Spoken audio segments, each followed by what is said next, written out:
প্রথমত হচ্ছে যে এতগুলো হোয়াটসঅ্যাপ গ্রুপ বিজেপির অফিসিয়াল নয়। বেশ কিছু মানুষের তাদের ইচ্ছা বা ভালোবাসায় যারা পাড়ার কর্মী রয়েছেন বা মণ্ডলের কর্মী রয়েছেন, যেহেতু আমার জীবিকার জন্য, আমার কাজের জন্য অভিনয় জগতে প্রচুর মানুষ পছন্দ করেন, বা আমার ক্রমাগত লড়াইয়ে থাকা, মার ময়দান ছেড়ে না যাওয়া, জীবন জীবিকা তৃণমূল নষ্ট করে দেওয়ার পরেও যেভাবে মাঠে থেকে এবং আপনারা সোশ্যাল মিডিয়ায় যে কোনো জায়গায় আমার বক্তব্য দেখেন, সেই ভালোবাসার জায়গা থেকেই তারা বিভিন্ন গ্রুপে আমাকে জড়িয়ে নিয়েছিলেন। কিন্তু সেই গ্রুপগুলোতে আমার দলের প্রয়োজনীয় যে 4-5টি গ্রুপ, যেগুলো দলীয় তথ্য বা নির্দেশ আদান প্রদান করবার ক্ষেত্রে খুব গুরুত্বপূর্ণ ভিডিও, ফটো বা নির্দেশ যেগুলো আসে, সেগুলোই কিন্তু ঘুরে ফিরে আবার এই 67টা গ্রুপে আবার পাঠানো হতো। তো ফলত মোবাইলে এতগুলো গ্রুপের মাঝখানে প্রয়োজনীয় গ্রুপের যে মেসেজ, সেগুলো অবশ্যই বিভ্রান্তির মধ্যে পড়তে হতো আমাকে।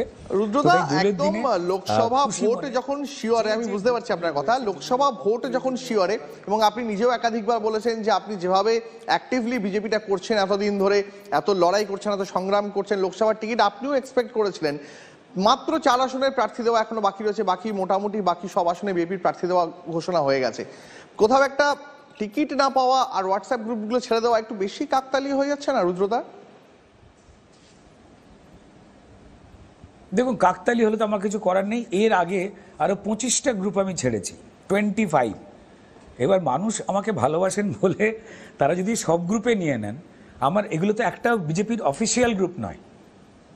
যেগুলো অফিসিয়াল গ্রুপ রয়েছে, অফিসিয়াল গ্রুপ ছাড়াও আরও বেশ কিছু প্রয়োজনীয় গ্রুপ আছে, যেগুলোর মধ্যে দিয়ে আমাকে ভবিষ্যতের কাজ এবং বিজেপির যে পরিকল্পনা, সেগুলো আমায় সার্কুলেট করতে হয়, সেই গ্রুপে থাকতে হয়, সেগুলোতে অবশ্যই রয়েছি। এবার যদি প্রার্থী তালিকার ক্ষেত্রে বলেন, আমি বলবো যে হ্যাঁ, একটু মন খারাপ তো আমার হয়েছে। আমি অভিমানী, বিক্ষুব্ধ এমনটা নয়, একদমই নয়।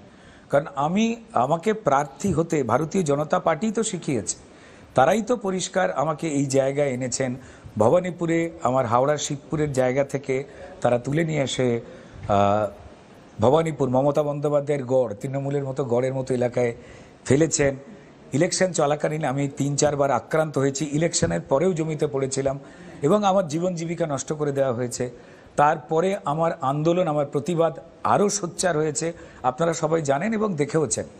দেখুন, লোকসভার প্রার্থী হতে গেলে খুব স্বাভাবিক কারণেই যে পরিচিতির দরকারটা হয় 7টা বিধানসভাতে, বা ধরুন যে লড়াইয়ের ময়দানে থাকবার যে অভিজ্ঞতার বা প্রমাণের জায়গা দরকার হয়, যেটা দল অবশ্যই চায়, তো তার নিরিখেই তো প্রার্থী নির্বাচন করা হয় এবং যাদের নির্বাচন করা হয়েছে